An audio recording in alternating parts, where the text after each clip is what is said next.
Adofonom ene anadwi na mesua biribi but nia mihunu ye ne se die entira Kristofo bebere ko wo hawo mu na ogina wo hawo no si di wo hawo na chi a reject Kristo no eye a Kristofo bebere entai enwene nko ye yedi ye Yesu because ade a wono de ye Yesu no ema Yesu kan say se wono dua mono no ye de say ya ye no a ene na ye dua wu ye na that means ye yedi ye Yesu no aye de na la ye di bi ba ye hallelujah aye de na ra na ade ba ko a me pese eneme no fa mu aba ene asennua Yesu Kristo de hwe ase asennua Yesu Kristo de hwe ase na Jesus ye ka hwe ase a Kristo kro hwe ase da hallelujah si ye ka hwe ase a Kristo kro hwe ase da because according to Bible no Bible say asennua ni mu duro na wo tinchase yogu no so na wo yi na sotoro no na wa bre no e ma wo de hwiase oh hallelujah but in shiranka urade se wo de asennua no hwiase no wa anka fom ho enase obi wo ha na wo chie mia ba bia wa hwiase akoduro bia wo nka ho amen said ye chie bia be sa sori agina wa namo so amen na wo be ko woni mu wa brabom ewo Yesu Kristo dinimu amen hallelujah amen and according to Yohani asempa ne kire se Yesu di asennua no hwe ase no osori na wo mu koi na asennua kro na wo de hwe ase no wo mo de ne bo mu de na do abobo ne nsam ne ne nan na wo mu kumu no the Bible say nansa ana Yesu Kristo sorry hallelujah amen o hwe ase a wonka ho wache amen ebetimi abasa wa hwe ase emu no atamfu benya chenka bi se ya collapse wa wie but the neurade seminka ngira wo se saa na wo mode ye Yesu wo mu nya adwene bi se Yesu ahwe ase emu no wa kunu wa wie nanso edi nansa no Yesu Kristo sorry ginan asojafo a wonu yi won se wo mu nkoga de Yesu emu na wanjo Yesu Kristo be sorry na wachiase wakase na nsa wo be sorry enti woni ahyiafo na hyehyɛ ho won be tamna kosie aka se wa sorry Bible say asojafo ne be ba amane se ye wo na dwono a ye gade Yesu emu no ye ni ya gani ani ye hunu se obofo aba na obofo no ba ye no ene obe pre ebo no efiri amanana no ene wonya ne Yesu Kristo ye ni ya gani Bible say mpanyimfo ne ka kira sojafo ne se monane mo no na monka se enye sao na emom anadwo no ye fa mu dai ana nasuafo be wian hallelujah amen ubeye yi am watamfo nya story amawo amen wanyane life sa na sojafo na be ka yehuni obofo obenyane no bofo de be yi bo no na nso mpanyimfo ne se dabi mamonka sa monka se ya fa mu dai ana nasuafo ne be wia no ube ware am obi anya ho asemaka amen ube si na am obi anya ho asemaka amen ube wumma am obi anya ho asemaka amen ube nyampom de am obi anya ho asemaka amen hallelujah amen tawakoma facho yem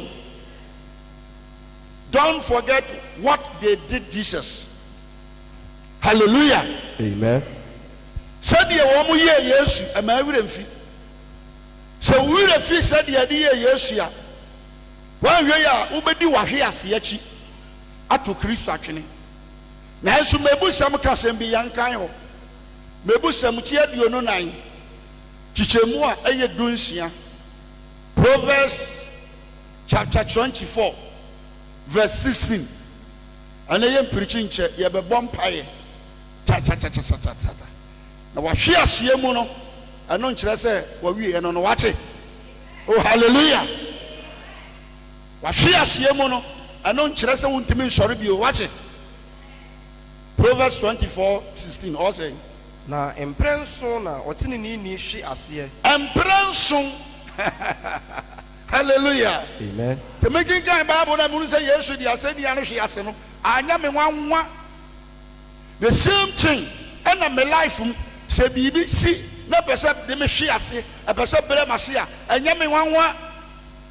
Na mom at the end of the day no nkurumdie be ya me dia. Amen. Sa na nkurumdie nso be ya wo dia. Amen. E wo Yesu Kristo dini mu. Wo se emprenso na otinini ni hwe ase na otinini ni hwe ase na osoriye. Oh na oka ho. Hey na oka ho. Emprenso na otinini ni hwe ase na oka ho. Dabi Mo nsem a mawurade. Enti ba bia wa hwe ase akoduro bia wo nka ho da. Amen. Awurade be pagya wo. Ti Yesu Kristo ni ase nua no hwe ase no wa nka ho. Hallelujah. Amen. Womo say ko mia problem no ekokum no nanso wosie no no amena mu no ho nso wanka ho. Ni na nsa so no wosori. Ti emfa ho ani said ye bonsam pese wosi condemn wofa. Mi gina nyame asam so ka kire wo se so obebo abrabo kire ne no ye die nyame pa wa hwe ase nyame nwanwa said ye chie biara awurade befo wa hwe ase no so na wo bepagya wa me na yi. Amen. Akoda bie ni hono mo a life physical on hwe ase da yeni e wa ye mpanyimfo yi yenyina yesua nante na obi a hwe ase. Hallelujah. Aso se ba physical bra ye nkwada yesua nante na ye hwe ase na echoda ye hwe wa ye ne ye sore toda nso ye hwe ho a awofo no bene wa no mo bepagyan toda ye hwe ho a ye nuanom mpanyimfo bi wa no mo bepagyan wa hwe ase mu ni Kristo bepagyaw. Amen. Wa hwe ase mu ni Yesu bepagyaw. Wo ma won ka ho saa da biara da wo bepagya wa firi yare no wo bepagya wa firi mudi ase no wo bepagya wa firi akanum wo bepagya wa firi da somoni no ade biara hu no wa bela bom a ebre wase e ka wa to ho no shankom gu wa bela boso se saa de ne bepagyaw e wo Yesu Kristo dinin. Hallelujah. Amen. Grandson or tinini ni hwe ase.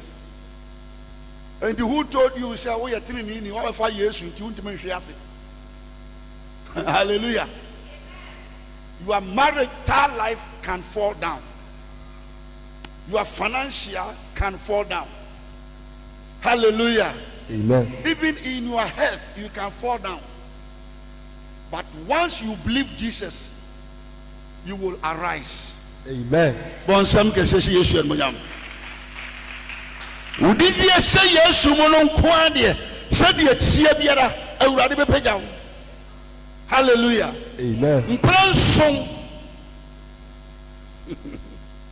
To obi wo no was na me nko adan ena madwuma ye basa ena yare to me so na basa ena mawade sema ye basa wo kan ne de no kure nuru nso enso na ba mu yabu. But according to Bible,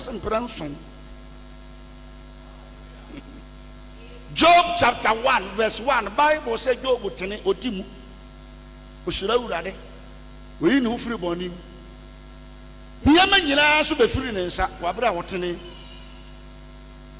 ade ba akopɛ na kama Job aye ne yere enso no kura abonsam de se wode be fa so de abu na bam wasi wasori anopa chuchuchuchu na wokofi Job epono nano because wotutu akuro no bon ti dem wokura Job yere mpese owura ho ko bie gate ne kakra bi wode nani hwe ene wo hu se Job a wobubugu ho wotutu akuro na dwapade nyina firi nsa saa ni kunu no woda ho nyina so wo se yi nyame aye awurade meda wase awurade wo so na akoro awurade meda wase awa na Job ne yere ne kacha se woda so kura wo mudiem do me Nyankopon na wu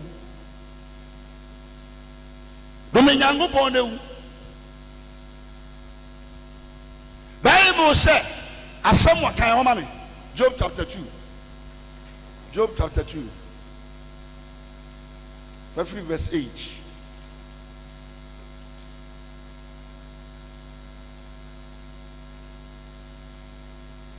Job chapter 2 verse 8. Kind 9. 9. Na ne yere ka kyerɛ no sɛ, Job yere ka kyerɛ no sɛ, woda so kura wo mudie mu ara. woda so kura wo mudie mu ara. Dome Onyankopɔn na wu. Dome nyame no obeku wo bonku na gya asa wo da wo yira ye no. Na wɔka kyerɛ no sɛ, Na Job ka kyerɛ ne yere no sɛ, sɛdeɛ ɛma agyegyentwi sɛdeɛ ɛma adwodwintwifoɔ no mu bi kasa no na wo kasa yi. ɛkasa na wo kasa yi. Yagye Nyankopɔn ho ade pa. Yagye Nyankopɔn wa de pa. Na de bɔne na yɛnyi ana. Ade bɔne ne anyi ana. Yɛn nyinaa mu no. Put your hands together for Job.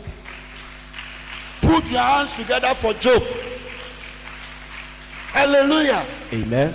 Ɛtɔ da na nneɛma ɛkɔ yie di a ɛda bɛduru sɛ ahweasɛm bi aba nneɛma ɛkye kɔ fam no kai na nipa adwene sesa.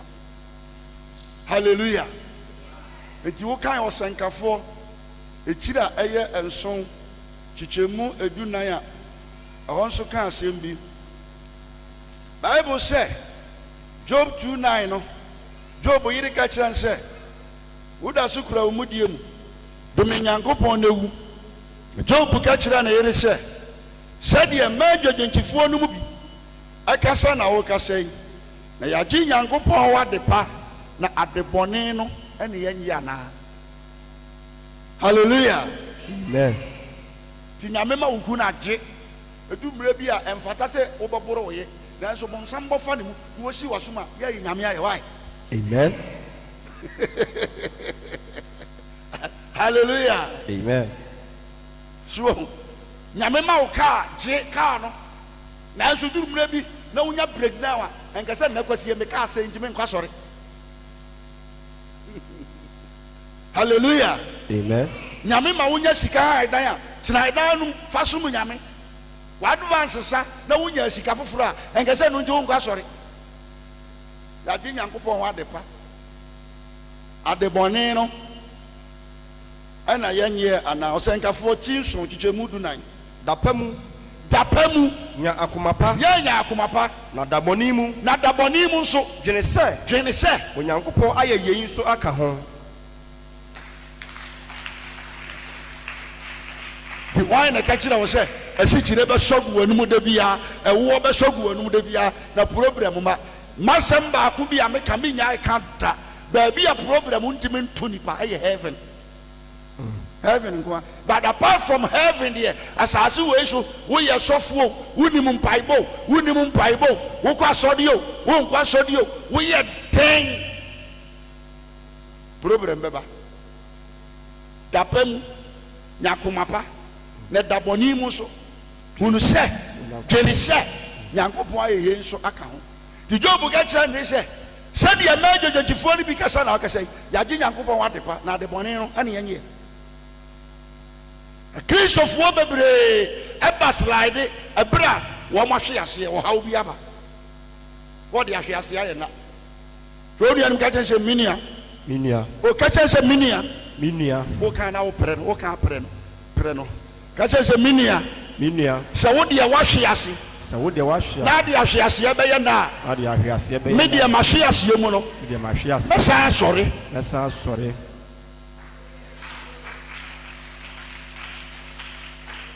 Malachi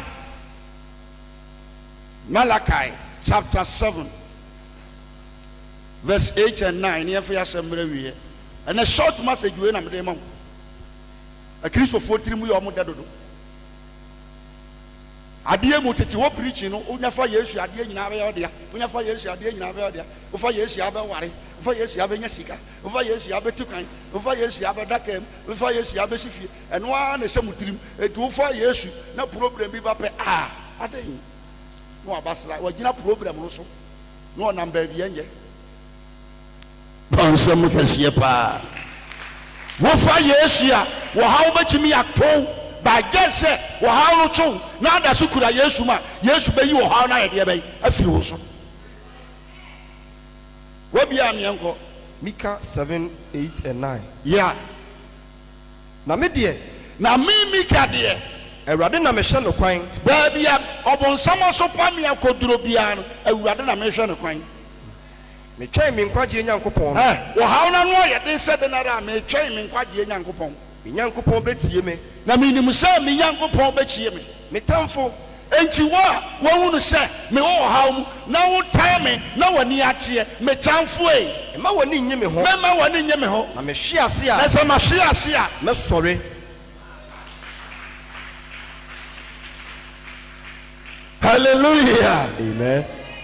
enti wɔkyere ne ni biara hwe ase sɛdeɛ Proverbs 24 verse 16 ka kyerɛ no mpra nson na wɔtene ne ni hwe aseɛ nanso wɔsa asɔre enti Mika ka sɛ metamfo e sɛ mahwe ase a ɛma w'ani nye me ho na mɛsa asɔre wobɛsa anya sika bio Amen. mesɛ bɛrima no bɛba abɛpa wo kyɛw Amen. wobɛsa akɔ awadeɛ bio Amen. wobɛsa nyinsɛn bio Amen. wobɛwo ba siw naa so ama nonofoɔ Amen. wobɛgyina w'anammɔ so bio Amen. ɛwɔ Yesu Kristo dini Amen. deɛ ɔwɔ aso no wontie deɛ honhom no aka kyerɛ no sister blɛ mo pɛ ma wae yɛfa yɛ nua bɛyi nkɔ awuradeɛ no mehu sɛ ɔda hospital mpa so ne yɛde nsuo asi ne so yɛmfa no kɔ awuradeɛ no sɛ firi saa bere kɔ yɛadeɛ bi ɛmɛfu no mu mmɛtaake no yɛn nyinaa yɛmmɔ mpa yɛn fɛma no yɛn nyinaa yɛmmɔ mpa yɛn fɛma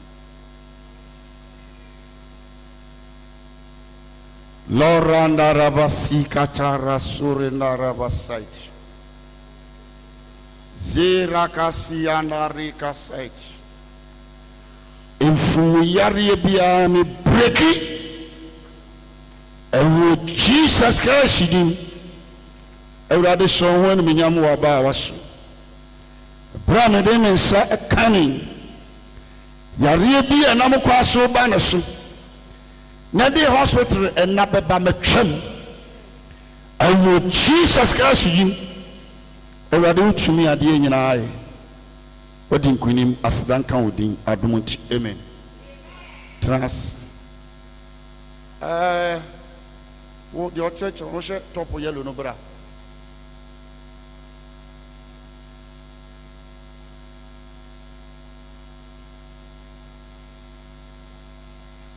wɔn nso saa mehunu sɛ obi a ɔyare wo sɛ yare kɛseɛ bi akyew yɛn nyinaa yɛntene yɛn nsa wɔ no so yɛfa yɛn nua bɛyɛ nkɔ awurade anim sɛ yareɛ bi a ɛnam kwan so baabi a awurade ntwitwa mman Jesus Hey Pierre Freddy Kofun Freddy Ko Chase ouch by the power of Holy Ghost out from her out Pierre Freddy Iwani Ko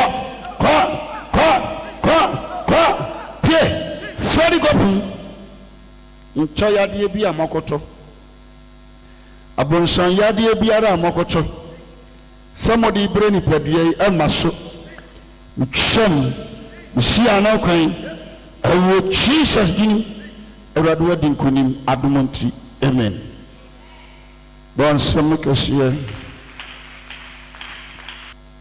mampaebɔ nti mu na onyame bie m'ani no nea mehu ne yɛ ne sɛ wɔn so no tokura bɛdam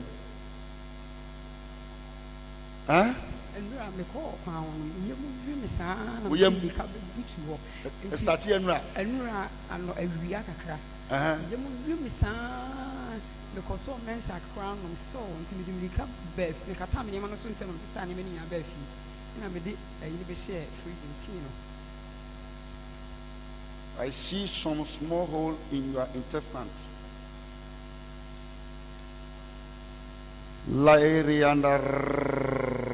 Yes, in the mighty name of Jesus. Yesu moja ne bo wura ho. Isiesie won sono no. Tokoro bi abeda won sono no. Misiesie. Yes.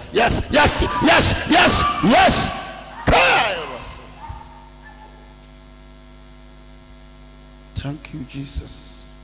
Madam, Mampai Bonchimu Ubachimia, a free Nakomukosia Dada. Why? A baby, a chair also near a ball 1 year. Near a bone film.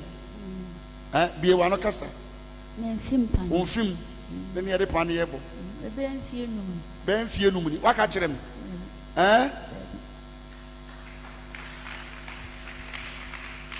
Sa Pania na also Diana de Bono. Would my crown of Panier? A secret sugar. Tiwa Maonia na Onampa going to Mua. Any nature, the doctor Becca say when you diabetes. Enra. Uko hospital. And a doctor say, Waka. Say, Sir, diabetes. now what about my money?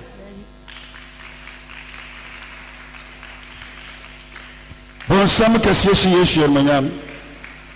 Tichi bremo. Uyo nyame. Anansu. Uyo nyame. Oh, that's so yeah. Nyame. Oh, sa. Shrada. Tichi bremo. Uyo nyame. Anansu. Uyo nyame. Oh, that's so yeah. Oh, nyame. Oh, sa. Shrada. Awurade unyuma expiring date nkano. Yes, ya ufri Nazareth. Moje sogu Calvary no. Umungura waba wa mojem. Enkle sugar no nyinara. Emla normal point.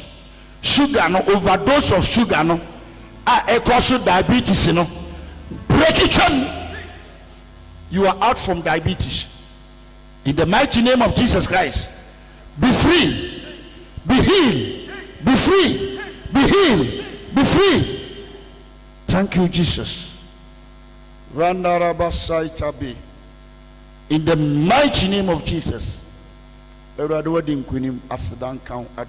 Amen.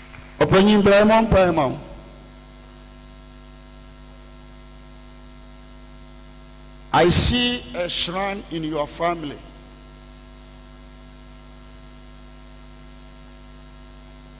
Yeah. Timampai bontimu. Wabushiyam wachipa bibio.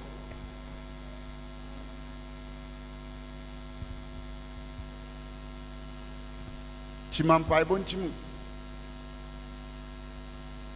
Na obosom no ewo bosuyan ma bosom ba. Anya bosom ba ma bosom ba. Ti sa bosom ba no waware waware wo sunsun wo yere wai Ofie. sa bosom ba na waware wo no anka physical obi break wo ba ma nya de anka ho be sore asusunsun mu de nanka ono bosom ba no ware wo. But the radical such as a free neck or trim. Or pie or Jenny found the Amawat. In Anthony and sounds. In the mighty name of Jesus Christ.